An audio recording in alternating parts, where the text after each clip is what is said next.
¿Ustedes, ustedes sabían que existe la palabra biología?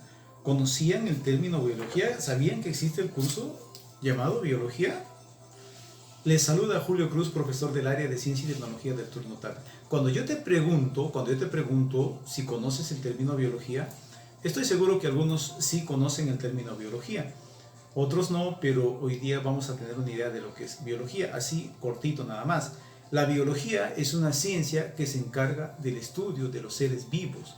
Pero ¿quiénes son los seres vivos? ¿Quiénes forman ese grupo de seres vivos?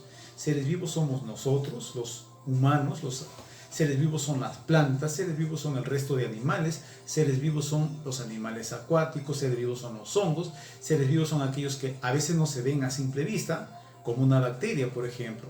Todos ellos son seres vivos.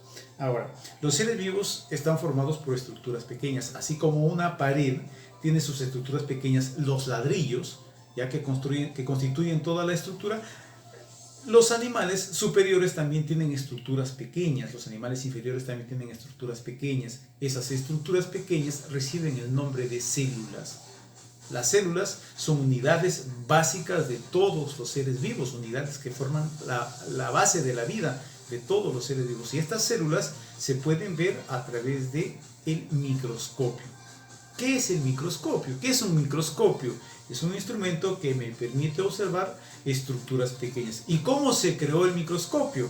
Obviamente que para crearse el microscopio pasaron por ciertas etapas y los personajes más indicados fueron aquellos que fabricaban lentes, aquellos que fabricaban anteojos, considerados los pioneros, ¿no? En este caso fueron holandeses que fabricaban lentes. Veamos la historia sobre el invento del microscopio.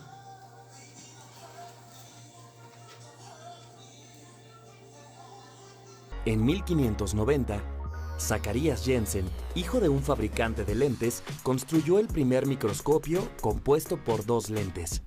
2 décadas después, en 1610, Galileo Galilei fabricó un microscopio compuesto con una lente convexa y otra cóncava, similar al de Jensen, y describió los patrones geométricos de los ojos de las abejas. Después, en 1665, Robert Hooke construyó un microscopio compuesto, el cual contaba con 2 lentes, un objetivo y un ocular, y a través de este observó tejidos, cabellos e insectos, así como cortes muy delgados de corcho.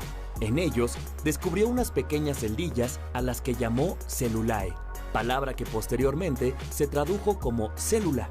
Más tarde, en 1673, Anton van Leeuwenhoek diseñó y construyó numerosos microscopios simples, todos ellos conformados por una lente y capaces de aumentar hasta 300 veces el tamaño de las imágenes. Con estos microscopios observó glóbulos rojos, ácaros y piojos. ¿Y qué crees? Encontró por primera vez diversos microorganismos en una gota de agua.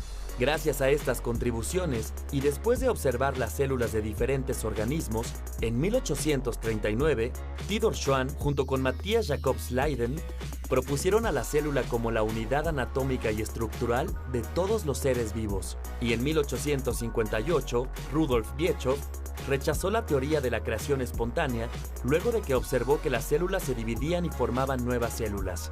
Después, entre 1925 y 1932, Ernst Ruska y Max Noll diseñaron el primer microscopio electrónico, a través del cual observaron estructuras celulares con mucho más detalle que en el microscopio óptico, como se observa en esta membrana. Y a partir de entonces, se han desarrollado microscopios cada vez más avanzados, como el microscopio electrónico de transmisión, que aumenta 1.000.000 de veces lo observado, y el microscopio electrónico de barrido, que permite ver las imágenes en forma tridimensional.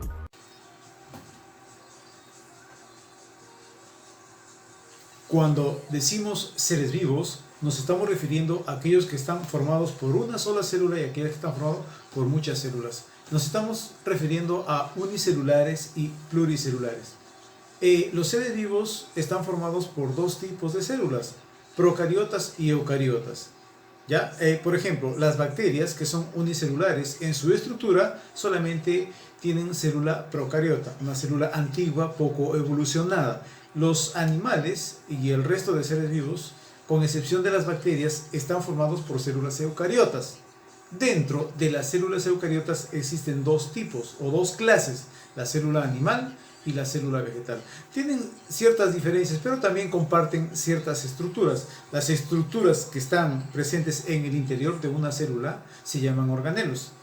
Organelos significan órganos pequeñitos que son aquellos que realizan funciones vitales para la célula. Observa el siguiente video.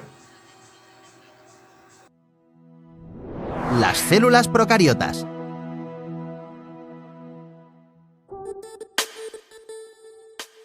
La característica fundamental de las células procariotas es que el ADN, el material genético, está disperso por todo el citoplasma en lugar de estar almacenado en un núcleo. Las bacterias son células procariotas. El citoplasma es la sustancia líquida que se encuentra dentro de la membrana. En él se encuentran los orgánulos. La membrana es una capa que rodea la célula. Sus funciones principales son dar estructura y protección del medio externo y permitir la entrada del alimento y la salida de sustancias de desecho. El nucleoide es la parte de la célula en la que encontramos el ADN agrupado. El ADN está formado por los genes que guardan la información hereditaria de cada ser vivo. El flagelo está presente en algunas células procariotas y también en algunas eucariotas. Es una estructura con forma de látigo que permite a los individuos desplazarse. Los espermatozoides, por ejemplo, cuentan con un flagelo. Las células eucariotas. La característica fundamental de las células eucariotas es que tienen un núcleo protegido por una membrana. En su interior se encuentra el ADN que contiene el material genético. En su citoplasma se encuentran todos los orgánulos. Las células eucariotas pueden ser vegetales o animales. Las células animales forman los tejidos, y estos a su vez forman los órganos de los animales y de los seres humanos. Según el órgano y el sistema al que pertenece, cada célula tiene una función específica. Una célula animal es una célula eucariota. El ADN está en el núcleo. El núcleo dirige el funcionamiento de la célula y es el lugar donde está almacenado el ADN. El ADN está formado por los genes que guardan la información hereditaria. Cuando un animal se reproduce, pasará este material genético a sus hijos. Por este motivo, los hijos tendrán sus mismas características. La membrana es una capa que rodea la célula y la protege del exterior. Su función principal es la nutrición, ya que permite la entrada del alimento y la salida de sustancias de desecho. El citoplasma es la sustancia líquida que se encuentra dentro de la membrana. En él se encuentran los orgánulos. La mitocondria es el orgánulo encargado de producir energía a toda la célula.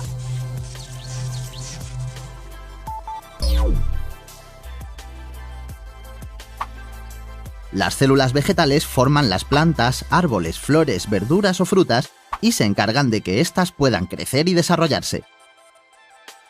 Las células vegetales crean su propio alimento a partir de la fotosíntesis. Una célula vegetal es una célula eucariota. El núcleo dirige el funcionamiento de la célula y es el lugar donde está almacenado el ADN.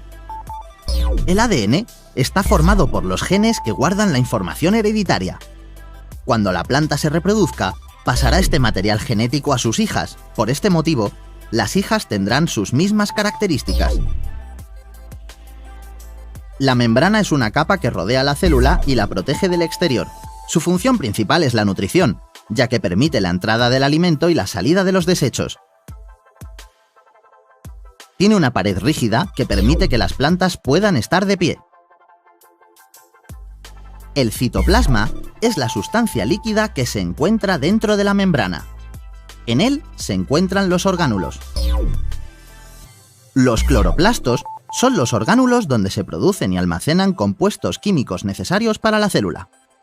En los cloroplastos se almacena, por ejemplo, la clorofila, que da el color verde a las plantas y participa también en la fabricación del alimento.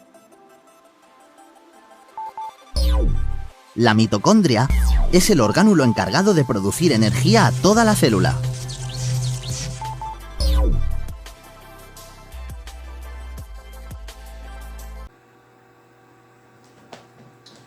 Y para terminar, tienes que cumplir con la siguiente actividad, la cual la tienes que desarrollar en función a los videos que se te ha presentado. Hasta la próxima. No te olvides, quédate en casa.